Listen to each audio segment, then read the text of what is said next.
এখানে তো দুষ্কৃতী। আর পশ্চিম মেদিনীপুরের চার্চ স্কুলে মাঠে, ফুটবল মাঠে এক নেতা রেফারির পেটে লাথি মেরে ধৃত।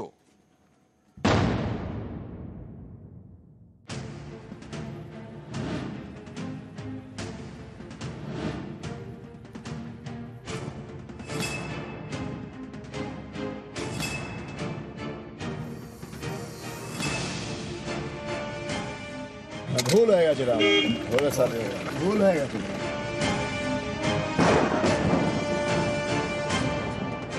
স্বাধীনতা দিবসের সন্ধ্যায় মেদিনীপুর শহরের চার্চ স্কুলের মাঠে চলছিল ফুটবল টুর্নামেন্ট।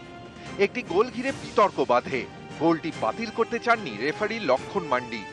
এরপরই মাঠে ঢুকে পড়েন তৃণমূল নেতা রাজা খান। খেলার মাঠে শুরু হয় নেতার দাদাগিরি, রেফারিকে লাথি, ধাক্কাধাক্কি। একটা খেলা পরিচালনা করতে গিয়ে রাজা খানের একটা টিম ছিল। রাজা খানের টিম একটা গোল করে এগিয়ে রয়েছিল। সেটা শোধ হওয়ার পরেই গোল পোস্ট থেকে একটা ইয়ারে ঢুকে গেছে। সেই বলটাকে কেন্দ্র করে না মানার জন্য নারাজ হয়েছিল যে না, এটা গোল হয়নি। আমি সেই ডিসিশন দিয়েছি গোল হয়েছে। ডিসিশন নেওয়ার সাথে সাথে আমার মাঝ মাঠে আমাকে পা দিয়ে লাথি মারা এবং হাত দিয়ে রাজা খান আমাকে মেরেছিল। শুধু রেফারি নন, নেতার দাদাগিরি থেকে রেহাই পাননি সাধারণ দর্শকও। ঝামেলা থামাতে গেলে তাদের উপরও চড়াও হন রাজা। খেলা দেখতে গেছিলাম, রাজা খান ওই একটা রেফারিকে প্রচুর মারছিল, আমরা দেখতে গেছিলাম। দিয়ে এসে করে আমাকেও মানে বুঝলো শুনে আচমকা মারধর করেছে। এগুলোই গলা টিপে রেখেছে 4-5 জন মিলে। আমি আর আমাদের একটা পাড়ার ছেলে আছে ওইখানে, ওর কানে মেরেছে রড দিয়ে। কালকের যে বিশৃঙ্খলাটা আমরা দেখেছি, যেটা খুবই নিন্দনীয়। রাজা খানের মতো ছেলে যে ওই ওল প্রদীপ সঙ্গের সঙ্গে দীর্ঘদিন ধরে সংগঠনের পদে আছে, সে তার কখনোই উচিত হয়নি খেলার মাঠে রেফরির বিরুদ্ধে এইভাবে ক্ষোভ প্রকাশ করা। এমনি খেলা চলাকালীন রেফরির সিদ্ধান্তই চূড়ান্ত হয়। সেক্ষেত্রে কিছু কিছু ভুল থাকলেও থাকতে পারে, কিন্তু যাই হোক না কেন এইভাবে রেফরিকে তাড়া করে তাকে লাথি মারা এবং দৌড়ে দৌড়ে মারা, এইটা কিন্তু প্রচণ্ড নিন্দনীয়। অভিযুক্ত রাজা মেদিনীপুর পুরসভার চেয়ারম্যান সৌমেন খানের ভাইপো। নেতার দাদাগিরির ভিডিও ভাইরাল হতেই শুরু হয় বিতর্ক। আজকের যে ঘটনা, লজ্জার কোনো ভাষা নেই, ধিক্কার জানানোর ভাষা নেই।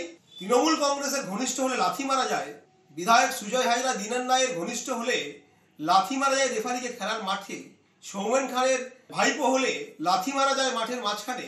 এই ছাড়পত্র কে দিয়েছে? এটা তৃণমূল কংগ্রেস সংস্কৃতি। তাদের যে কালচার, সেই কালচার তাদের ভাইপোর মাধ্যমে আজকে মাঠে প্রতিফলিত হয়েছে। অত্যন্ত নিন্দনীয় ঘটনা। কারণ যে কোনো টুর্নামেন্টের সময়তে বলাই থাকে যে রেফারির সিদ্ধান্তই চূড়ান্ত।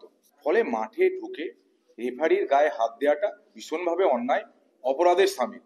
আমি বলবো যে যিনি এই ঘটনা ঘটিয়েছেন তিনি তার কাছে এর জন্য ভুল স্বীকার করে নিন। যদি এরকম ঘটনা ঘটে থাকে অত্যন্ত নিন্দনীয়। আমরা বলবো তাকে ভুল স্বীকার করে ক্ষমা চেয়ে নিতে, যদি মাঠে রেফারি এটা করে থাকে। মাঠে কি হয়েছে এটা একটা ক্লাবের ব্যাপার, এখানে পার্টি বা আমাদের পৌরসভা বা আমাদের দলের সাথে কোনো সম্পর্ক নেই।